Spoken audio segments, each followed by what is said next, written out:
All right, so I have an update on Kilmar Abrego Garcia, the Maryland man who was deported to El Salvador, CCOT to be specific, despite being innocent, not being charged of any crimes at the time of his deportation, and actually having a legal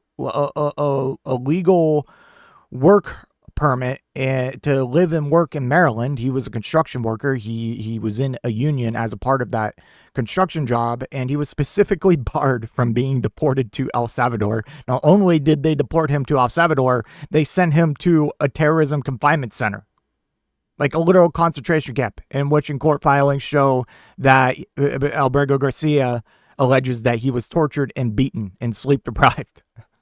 And here we are. We're still dicking him around, and we're still trying to deport him to countries like South Sudan, or I think it's like Libya now, like countries he's not even from, countries where this is like actual human trafficking that they want to do with him, because they want to send him to these countries where he would there be in the custody of their governments, which are known for like slavery and human like smuggling and trafficking.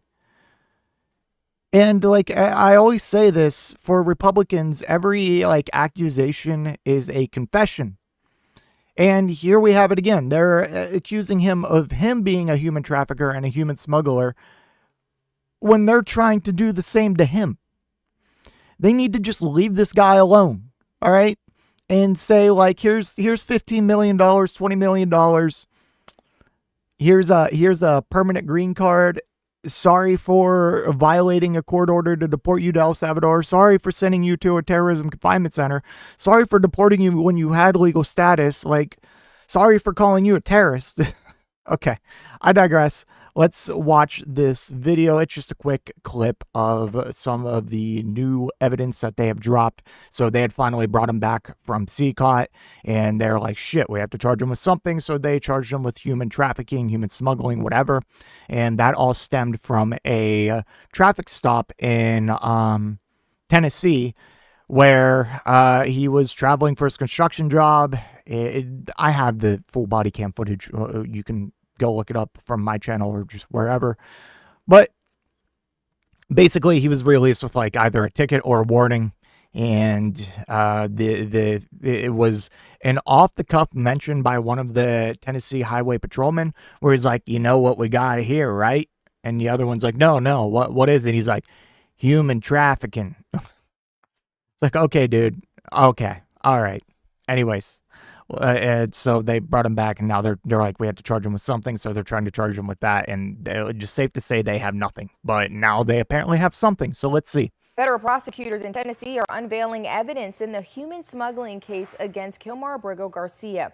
In a court filing, it was revealed people allegedly involved in the smuggling ring are ready to testify about Abrego Garcia's alleged gang involvement. It was also noted in those documents the Maryland father used multiple different cell phone numbers to communicate with his alleged co-conspirators. Additionally, a witness claims Abrego Garcia sent her pornographic messages when she was 15. He denies all charges against him. A evidentiary hearing is set for early next month.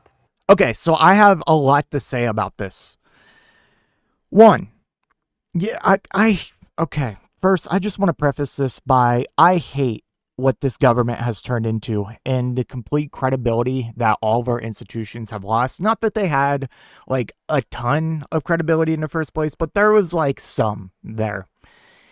And they say like, oh, we have people ready to testify. And now they're just saying like, oh, we have some woman that was 15 and we send in pornographic images to. And like now I just feel like coming from these people, and I'll try to explain why I have this thought process here in a moment, but like I feel like I'm the conspiracy one now, and I'm the one that like I would normally judge because you're just like debating reality. But the background of the like, oh, there's people testifying, obviously he did it, but like I'm honestly I feel like there is no actual real witnesses that can testify, and that this government is willing to like pay people or commute sentences for people to just come out and lie. And the how I'm coming to this conclusion is just how the government conducted themselves this entire process. They deported him against a court order when he had legal status, realized that was a huge fuck up. They lied the entire time about being able to bring him home. They kept saying they don't have the authority, they don't have the authority, and they finally buckled on that, and guess what? He had the authority. Like, we knew he had the authority, and they finally brought him back. And before that, Trump was like, Trump and Pam Bondi were using this language like he's an MS-13 gangbanger, he's a terrorist, whatever.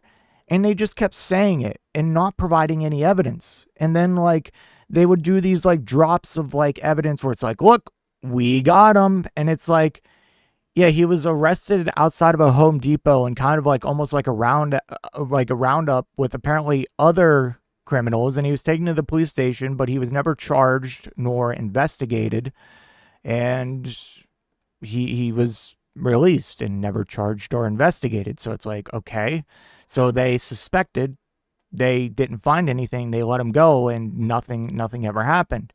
And then they like release this thing. It's like, oh, his wife tried to get 2 restraining orders from him. It's like, okay, that's true, but it's like she rescinded both of them. And like, she's the one that's been out like on the front lines. Like, she's the one that made the calls to Senator Chris Van Hollen and has been on the media like every day fighting for his return. Like, you can't look at these 2 instances. Yes, they mean a little bit, but like, you gotta, if you're gonna take that into account, you gotta take into account what's happening now and her actions now. And she's fighting tooth and nail for his freedom. You have to acknowledge that if you're going to acknowledge everything else. But I kind of lost my what I was getting to there. But and during this process, when they were saying they couldn't bring him back, they literally photoshopped MS-13 on his knuckles, and Trump was like showing it on the media, like, look, it says MS-13 right now, and it was the most clearly photoshopped picture ever. If you had all this evidence to begin with, why did you have to Photoshop MS-13 onto his knuckles that we can see now never existed in any picture or video ever? And you could tell it was clear as day that they Photoshopped it on there. And they unironically went out there and said, look, it says MS-13 right on his knuckles. Like, everything you're doing is just... like, why would you have to lie about so many things if you had all this damning evidence to begin with? Why are you trying so hard? Why have you been trying so hard to deport him to all these third countries if you have all this evidence to charge him here? Like, they were making it a point to try and deport him before he had any of these trials for these human smuggling charges that they had to bring against him because they had nothing else.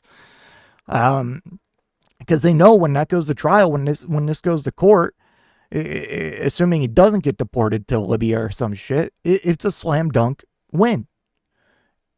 So, like, if you're so confident in your evidence and you have so much evidence, then why did you have to lie? Why did you have to Photoshop? Why are you trying to deport him before the trial? They had to keep him in custody, like, for longer. Like, he was ordered to be released because he wasn't a threat to anyone. But his lawyers were like, listen, if you release him, and ICE, by their own admission, they're just going to snatch him up and deport him again, but to somewhere else. It's a mess. And, like, I hate to be almost like conspiracy brained, but like, how am I supposed to trust the actions of this government when they keep lying and changing their story so much? Like, if you had the evidence and the real facts, then why didn't you just present them instead of lying and making stuff up and changing your story a million times? It's the same thing with Trump and Epstein.